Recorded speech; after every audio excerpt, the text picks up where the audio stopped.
Everyone, how are you? তো একটা latest update তোমাদের জন্য নিয়ে এসেছি। নিউ ডেভেলপমেন্ট ব্যাংকের 10th মেম্বার হিসেবে জয়েন করলো ইন্দোনেশিয়া। তো ব্রিক্স ব্যাংক নামেও পরিচিত নিউ ডেভেলপমেন্ট ব্যাংক। দেখো, এটি একটি বহুপাক্ষিক উন্নয়ন ব্যাংক যা ব্রিক্স দেশগুলি ব্রাজিল, রাশিয়া, ইন্ডিয়া, চায়না এবং সাউথ আফ্রিকা দ্বারা প্রতিষ্ঠিত হয়েছিল।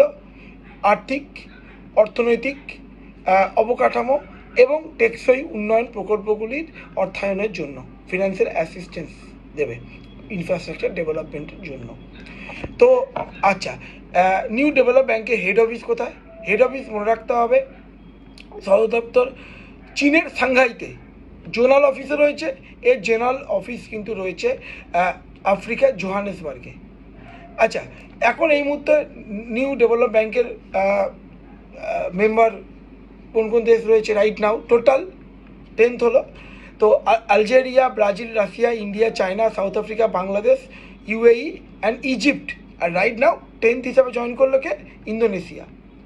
তো এইরকম কিন্তু ব্রিক্স বলো বা আসিয়ান ডেভেলপমেন্ট ব্যাংক বলো, সাংহাই কর্পোরেশন বলো, এই সমস্ত ঠিক আছে ইনফরমেশানগুলো মাথায় রাখতে হবে, ইম্পর্টেন্ট যে ওয়ার্ল্ড অর্গানাইজেশনগুলো। তো ওই জন্যই বললাম, এরকম প্রপার আপডেটসের জন্য তোমরা কিন্তু এই যে ইনসাইটস WBCS ইউটিউব চ্যানেলটি সাবস্ক্রাইব করে নিও। Thank you.